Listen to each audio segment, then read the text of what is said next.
Hi, this is Rich Buckley Realty in Livermore, California. We're in the East Bay area, the Tri-Valley area of Livermore, Pleasanton, Dublin, San Ramon, Alamo area. Prop 90 can be risky. It looks like the higher the price, the riskier the proposition. The Prop 90 in Wikipedia is pretty straightforward and simple. It was for 55 years or older.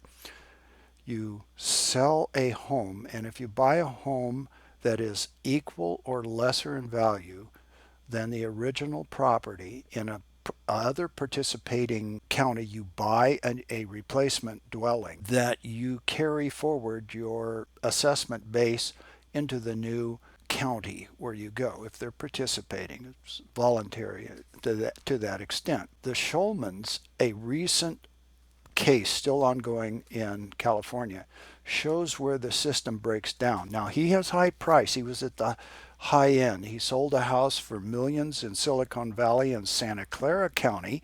And notice Santa Clara County is one of the participating counties. And he bought a new home for less than what he sold the Santa Clara County home at as a replacement property. Santa Clara County did not approve it. And therein lies the risk at a very high end. You stand out like a red flag. First off, you're on their radar because they don't want to lose millions of dollars worth of assessments. This was a high-end Silicon Valley transaction. Although the homes that were acquired, you're probably living in as nice a home as they were selling over here in Silicon Valley. And if you live out in the valley, and you would think, well, gee, maybe I'm at risk too. I don't think your risk is as high. What it appears to be is this big base, this big multi-million dollar base, was just too lucrative for the county assessor to just let go unchallenged. And they did not allow this to go through. Why? Santa Clara County, where he sold a home, he got a low assessment. Yeah, it sold for one number in the high millions. I think the number was like 7 million plus. And Santa Clara County assesses it as like 4.7 million.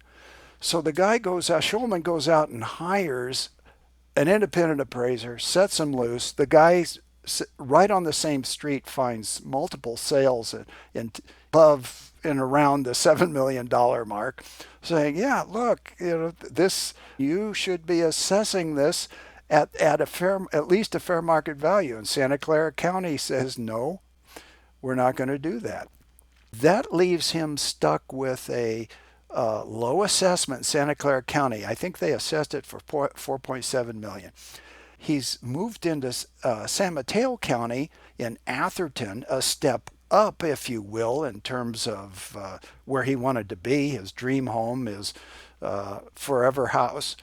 And he gets caught with this low assessment in Santa Clara County, and he goes in and buys a cheaper home over here in San Mateo County, and the assessments don't match up, so they don't allow the Prop 90. So the guy has to pay an extra $80,000 a year in real estate taxes unless and until this court battle has been dragging on for some while gets solved.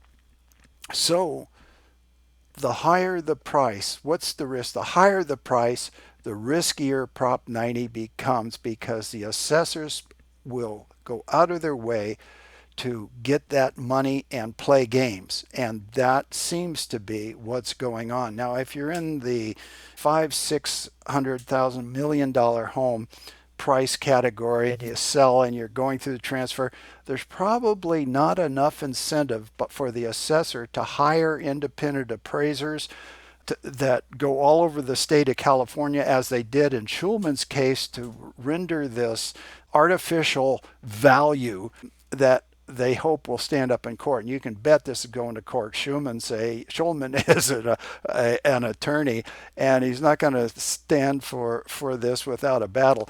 So just be careful. I get a lot of questions on Prop 90, and I'm always afraid to answer them, because my study of the tax law is the only way you can sort of count on a result is to put it in writing, give it to the tax agency, and get an answer back in writing. And what I generally do when I'm put in this position, I don't like to do it, but what I generally do when I'm put in this position, I write two exact same letters. I have them hand carried in. I ask them to respond um, with by just saying yes or no. I have boxes they can check. Does this apply? Does this not apply? I leave boxes for them to check, and about half the time I get them back checked. He checks it, the assessor signs his name to it and stands behind it. But other than that, it's a risky game sometimes on Prop 90. So I would encourage you to be very methodical if you're counting on this, because 80 grand a year to pay, that's as much as I paid for my house back when I bought it, man. That's a big deal. All right. Thank you for listening. This is Rich Buckley. My links are all below. Rich Buckley Realty. We do residential, business ops, industrial commercial. Thank you, Rich Buckley.